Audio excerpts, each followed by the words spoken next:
धर्मवीर भारती की रचना सूरज का सातवां घोड़ा। चौथी दोपहर। मालवा की युवरानी देवसेना की कहानी। आँख लग जाने के थोड़ी देर बाद सहसा उमस चीरते हुए हवा का एक झोंका आया और फिर तो इतने तेज झकोरे आने लगे कि नीम की शाखें झूम उठीं। थोड़ी देर में तारों का एक काला पर्दा छा गया।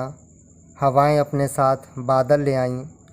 सुबह हम लोग बहुत देर तक सोए क्योंकि हवा चल रही थी और धूप का कोई सवाल नहीं था। पता नहीं देर तक सोने का नतीजा हो या बादलों का, क्योंकि कालिदास ने भी कहा है रम्याणि वीक्षम मधुरांश। पर मेरा मन बहुत उदास था और मैं लेटकर कोई किताब पढ़ने लगा, शायद स्कंदगुप्त, जिसमें अंत में नायिका देवसेना राग विहाग में आह वेदना मिली विदाई गाती है और घुटने टेक कर विदा मांगती है। इस जीवन के देवता और उस जन्म के प्राप्य क्षमा और उसके बाद अनंत विरह के साथ पर्दा गिर जाता है। उसको पढ़ने से मेरा मन और भी उदास हो गया और मैंने सोचा चलो माणिक मुल्ला के यहाँ ही चला जाए। मैं पहुँचा तो देखा कि माणिक मुल्ला चुपचाप बैठे खिड़की की राह बादलों की ओर देख रहे हैं और कुर्सी से लटकाए हुए दोनों पांव धीरे धीरे हिला रहे हैं। मैं समझ गया कि माणिक मुल्ला के मन में कोई बहुत पुरानी व्यथा जाग गई है, क्योंकि ये लक्षण उसी बीमारी के होते हैं। ऐसी हालत में साधारणतया माणिक जैसे लोगों की दो प्रतिक्रियाएं होती हैं। अगर कोई उनसे भावुकता की बात करे तो वे फ़ौरन उसकी खिल्ली उड़ाएंगे, पर जब वह चुप हो जाएगा तो धीरे धीरे खुद वैसे ही बातें छेड़ देंगे। यही माणिक ने भी किया। जब मैंने उनसे कहा कि मेरा मन बहुत उदास है तो वे हंसे, और मैंने जब कहा कि कल रात के सपने ने मेरे मन पर बहुत असर डाला है तो वे और भी हंसे और बोले, उस सपने से तो दो ही बातें मालूम होती हैं। क्या? मैंने पूछा। पहली तो यह कि तुम्हारा हाजमा ठीक नहीं है।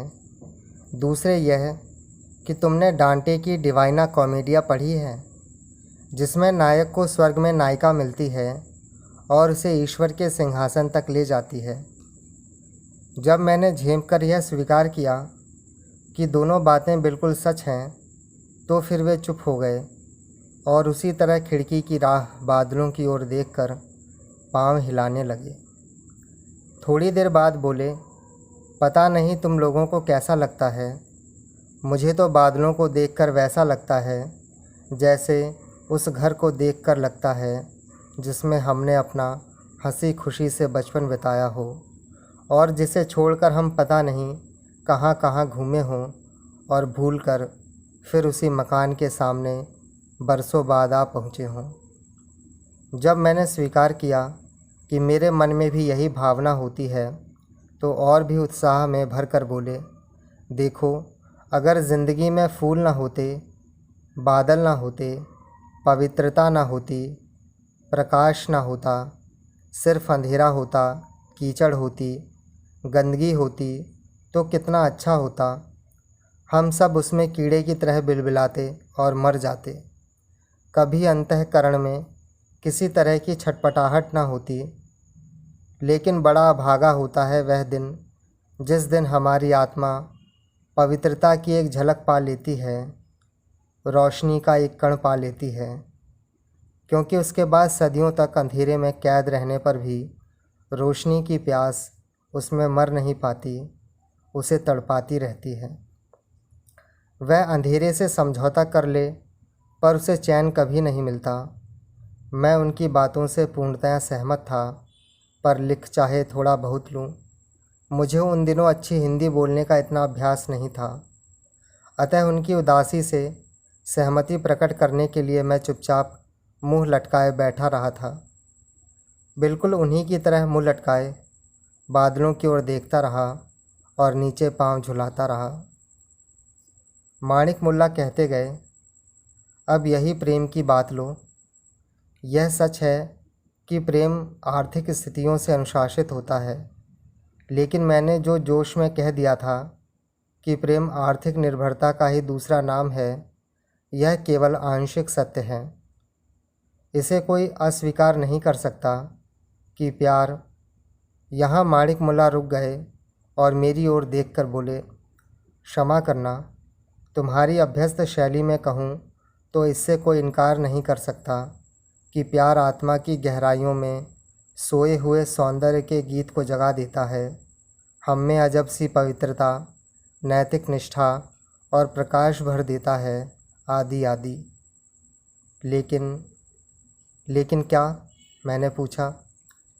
लेकिन हम सब परंपराओं, सामाजिक परिस्थितियों, झूठे बंधनों में इस तरह कसे हुए हैं कि उसे सामाजिक स्तर ग्रहण नहीं करा पाते, उसके लिए संघर्ष नहीं कर पाते और बाद में अपनी कायरता और विवशताओं पर सुनहरा पानी फेर कर उसे चमकाने की कोशिश करते हैं।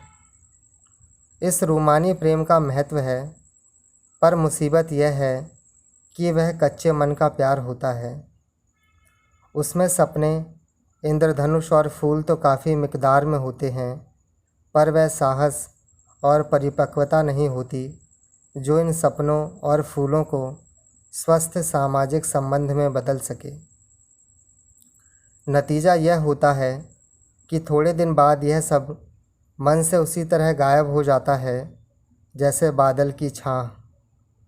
आखिर हम हवा में तो नहीं रहते हैं, और जो भी भावना हमारे सामाजिक जीवन की खाद नहीं बन पाती, जिंदगी उसे झाड़ झंखाड़ की तरह उखाड़ फेंकती है। ओमकार, श्याम और प्रकाश भी तब तक आ गए थे और हम लोग मन ही मन इंतज़ार कर रहे थे कि माणिक मुल्ला कब अपनी कहानी शुरू करें। पर उनकी खोई सी मनः स्थिति देखकर हम लोगों की हिम्मत नहीं पड़ रही थी। इतने में माणिक मुल्ला खुद हम लोगों के मन की बात समझ गए और सहसा अपने दिवा स्वप्नों की दुनिया से लौटते हुए फीकी हंसी हंसकर बोले, आज मैं तुम लोगों को एक ऐसी लड़की की कहानी सुनाऊंगा जो ऐसे बादलों के दिन मुझे बार बार याद आ जाती है। अजब थी वह लड़की। इसके बाद माणिक मुल्ला ने जब कहानी प्रारंभ की, तभी मैंने टोका और उनको याद दिलाया कि उनकी कहानी में समय का विस्तार इतना सीमाहीन था कि घटनाओं का क्रम बहुत तेज़ी से चला गया और वे विवरण में इतनी तेज़ी से चले कि व्यक्तिक मनोविश्लेषण और मन स्थिति निरूपण पर ठीक से ध्यान नहीं दे पाए। माणिक मुल्ला ने पिछली कहानी की इस कमी को स्वीकार किया, लेकिन लगता है अंदर अंदर उन्हें कुछ लगा, क्योंकि उन्होंने चिढ़कर बहुत कड़वे स्वर में कहा, अच्छा लो, आज की कहानी का घटनाकाल केवल 24 घंटे में ही सीमित रहेगा। 26 जुलाई सन 1900 सायंकाल 6 बजे से 30 जुलाई सायंकाल 6 बजे तक। और उसके बाद उन्होंने कहानी प्रारंभ की। कहानी कहने से पहले मुझसे बोले, शैली में तुम्हारी झलक आ जाए तो क्षमा करना। खिड़की पर झूलते हुए जॉर्जेट के हवा से भी हल्के पर्दों को चूमते हुए शाम के सूरज की उदास पीली किरणों ने झांक कर उस लड़की को देखा जो तकिए में मुँह छिपाए सिसक रही थी। उसकी रूखी अलकें खारे आंसू से धुले गालों को छूकर सिहर उठती थी। चंपे की कलियों से उसकी लंबी पतली कलात्मक उंगलियां, सिसकियों से कांप उठने वाला उसका सोनजूही सा तन, उसके गुलाब की सूखी पंखुड़ियों से होठ और कमरे का उदास वातावरण। पता नहीं कौन सा वह दर्द था जिसकी उदास उंगलियां रह रहकर उसके व्यक्तित्व के मृणाल तंतुओं के संगीत को झकझोर रही थी। थोड़ी देर बाद वह उठी। उसकी आँखों के नीचे एक हल्की फालसाई छाह थी जो सूज आई थी। उसकी चाल हंस की थी, पर ऐसे हंस की जो मानसरोवर से न जाने कितने दिनों के लिए विदा ले रहा हो। उसने एक गहरी सांस ली और लगा जैसे हवाओं में केसर के डोरे बिखर गए हों। वह उठी और खिड़की के पास जाकर बैठ गई। हवा से जॉर्जेट के पर्दे उठकर उसे गुदगुदा जाते थे, कभी कानों के पास, कभी होठों के पास, कभी। खैर, बाहर सूरज की आखिरी किरणें नीम और पीपल के शाखों पर सुनहली उदासी बिखेर रही थी। क्षितिज के पास एक गहरी जामुनी परत जमा थी जिस पर गुलाब बिखरे हुए थे, और उसके बाद हल्की पीली आंधी की आभा लहरा रही थी। आंधी आने वाली है बेटी, चलो खाना खा लो, माँ ने दरवाजे पर से कहा। लड़की कुछ नहीं बोली, सिर्फ सिर हिला दिया। माँ कुछ नहीं बोली, इसरार भी नहीं किया। माँ की अकेली लड़की थी, घर भर में माँ और बेटी ही थीं। बेटी समझो तो बेटा समझो। बेटी की बात काटने की हिम्मत किसी में नहीं थी। माँ थोड़ी देर चुप खड़ी रहीं, फिर चली गईं। लड़की सूनी सूनी आँखों से चुपचाप जामुनी रंग के घिरते हुए बादलों को देखती रही और उन पर धधकते हुए गुलाबों और उन पर घिसती हुई आंधी को। शाम के धुंधलके का सुरमई दुपट्टा ओढ़ लिया। वह चुपचाप वहीं बैठी रही, बेले की बनी हुई कला प्रतिमा की तरह। निगाहों में रह रहकर नरगिस उदास और लजीली नरगिस झूम जाती थी। कहिए जनाब। माणिक ने प्रवेश किया तो वह उठी और चुपचाप लाइट ऑन कर दी।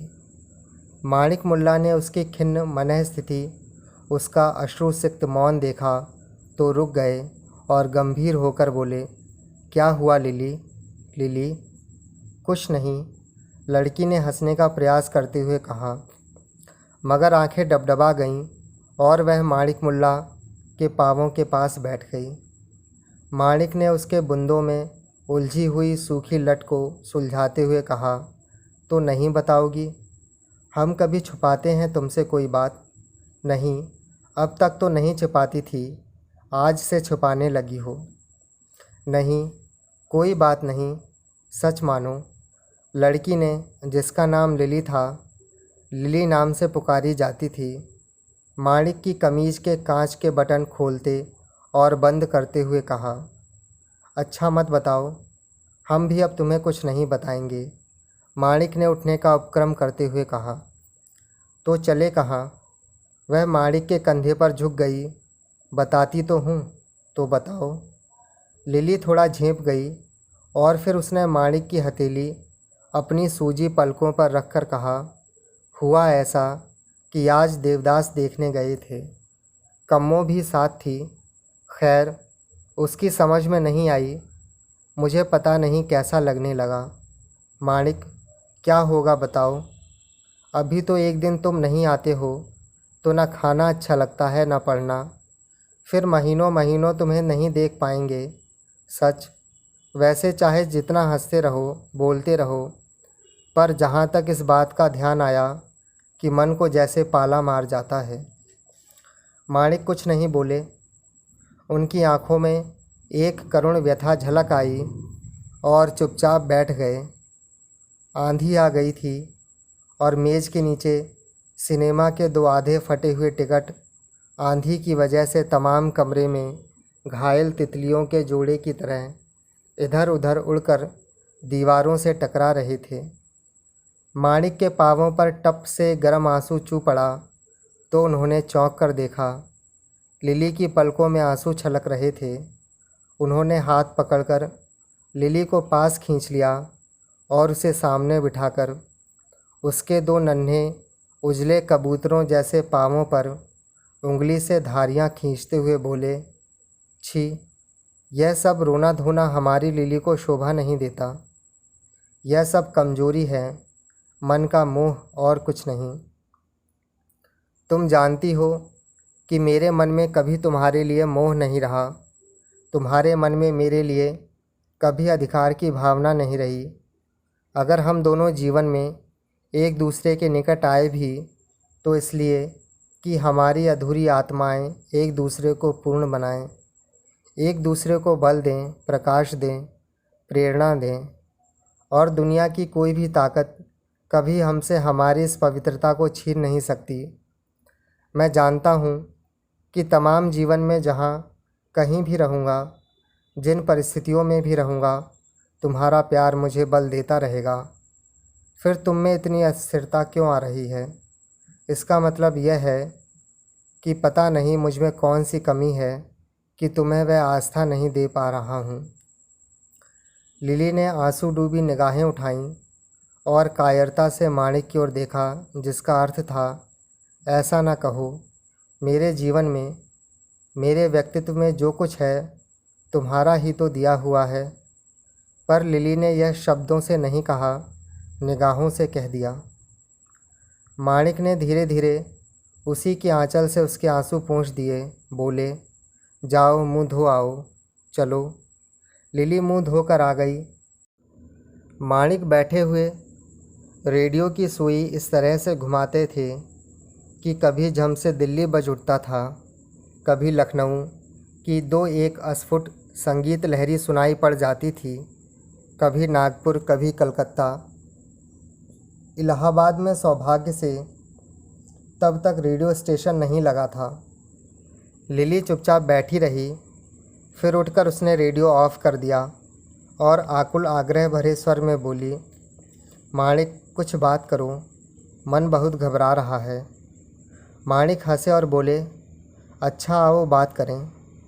पर हमारी लिली जितनी अच्छी बात कर लेती है उतनी मैं थोड़े ही कर पाता हूँ। लेकिन खैर, तो तुम्हारी कम्मों की समझ में तस्वीर नहीं आई? नहीं, कम्मो बड़ी कुंद जेहन है, लेकिन कोशिश हमेशा यही करती है कि सब काम में टांग अड़ाए। तुम्हारी जमुना से तो अच्छी ही है। जमुना के जिक्र पर माणिक को हंसी आ गई और फिर आग्रह से, बेहद दुलार और बेहद नशे से लिली की ओर देखते हुए बोले, लिली, तुमने स्कंदगुप्त ख़त्म कर डाली? हाँ। कैसी लगी? लिली ने सिर हिलाकर बतलाया कि बहुत अच्छी लगी। माणिक ने धीरे से लिली का हाथ अपने हाथों में ले लिया और उसकी रेखाओं पर अपने कांपते हुए हाथों को रखकर बोले, मैं चाहता हूँ मेरी लिली उतनी ही पवित्र, उतनी ही सूक्ष्म, उतनी ही दृढ़ बने जितनी देवसेना थी। तो लिली वैसी ही बनेगी ना?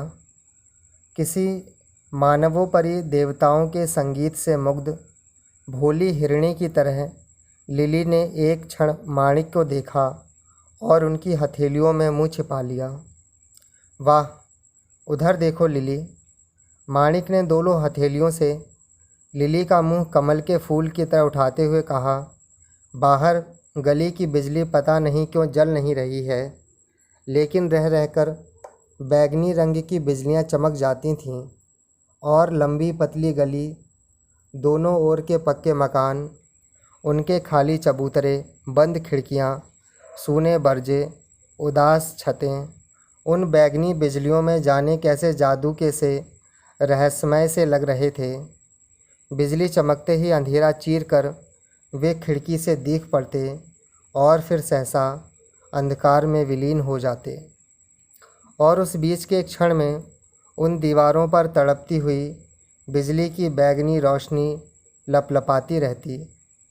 बारजों की कोरों से पानी की धारें गिरती रहती, खंभे और बिजली के तार कांपते रहते और हवाओं में बूंदों की झालरें लहराती रहती। सारा वातावरण जैसे बिजली के एक क्षीण आघात से कांप रहा था, डोल रहा था। एक तेज झोंका आया और खिड़की के पास खड़ी लिली बौछार से भीग गई और भौहों से, माथे से बूंदें पोंछती हुई हटी तो माणिक बोले, लिली वहीं खड़ी रहो, खिड़की के पास। हाँ, बिल्कुल ऐसे ही, बूंदें मत पोंछो। और लिली, यह एक लट तुम्हारी भीग कर झूल आई है, कितनी अच्छी लग रही है। लिली कभी चुपचाप लजाती हुई खिड़की के बाहर, कभी लजाती हुई अंदर माणिक की ओर देखती हुई बौछार में खड़ी रही। जब बिजलियां चमकी तो ऐसा लगा जैसे प्रकाश के झरने में कांपता हुआ नील कमल। पहले माथा भीगा। लिली ने पूछा, हटें? माणिक बोले, नहीं। माथे से पानी गर्दन पर आया। बूंदें उसके गले में पड़ी सुनहरी मटर माला को चूमती हुई नीचे उतरने लगी। वह सिहर उठी। सर्दी लग रही है? माणिक ने पूछा।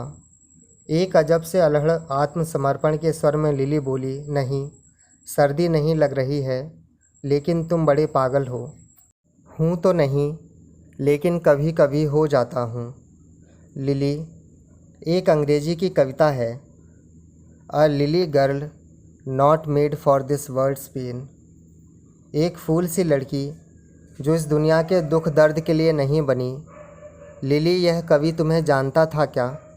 लिली, तुम्हारा नाम तक लिख दिया है। हमें तो ज़रूर जानता था।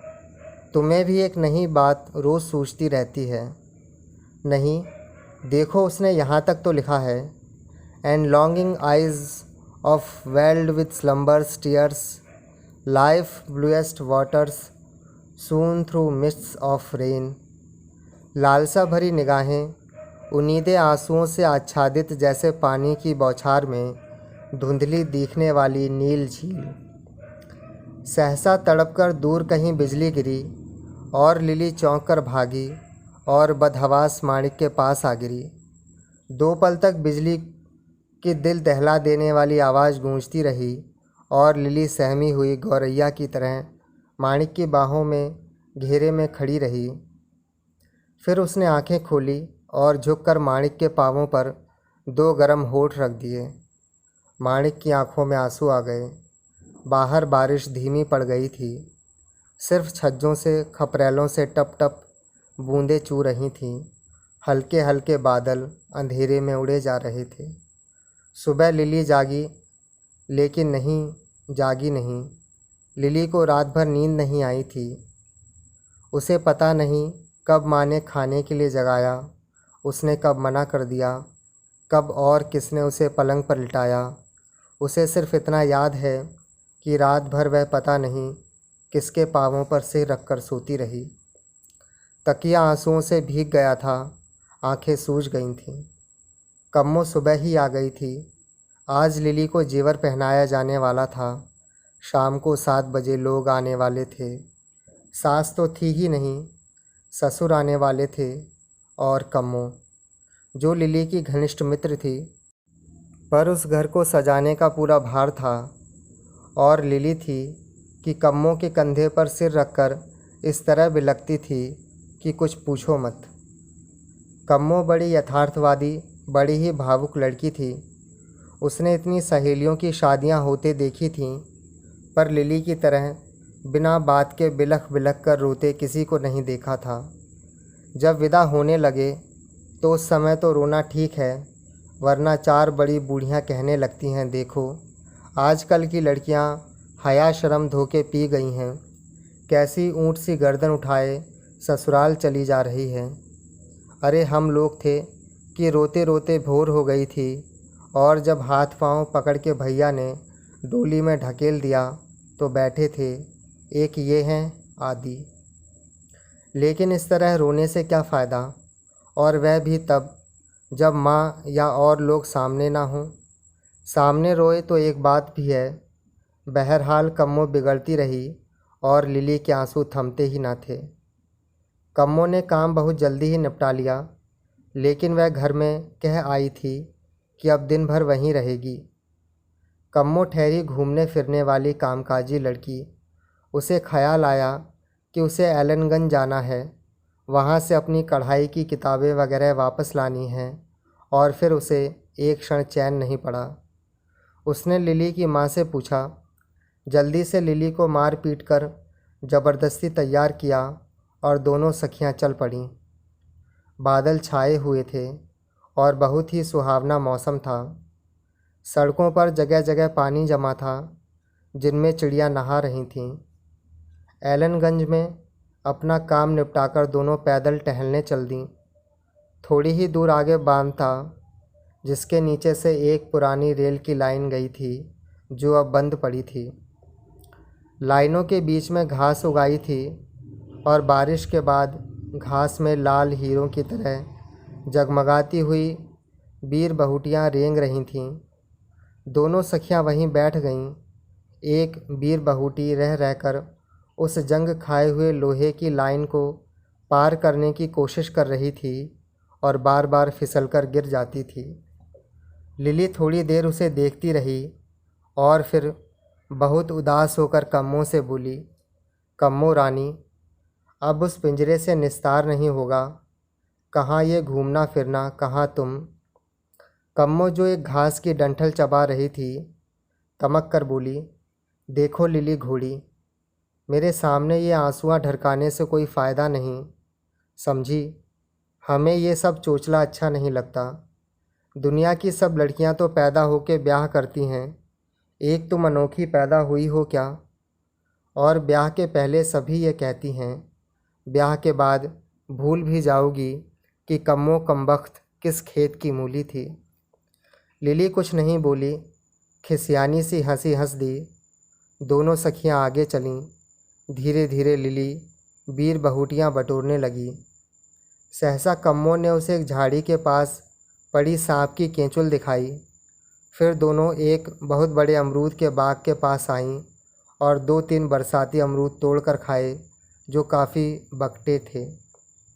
और अंत में पुरानी कब्रों और खेतों से होती हुई वे एक बहुत बड़े से पोखर के पास आई जहाँ धोबियों के पत्थर लगे हुए थे। केंचुल, बीर बहुटी, अमरूद और हरियाली ने लिली के मन को एक अजीब सी राहत दी और रो रो कर थके हुए उसके मन ने उल्लास की एक करवट ली। उसने चप्पल उतार दी और भीगी हुई घास पर टहलने लगी।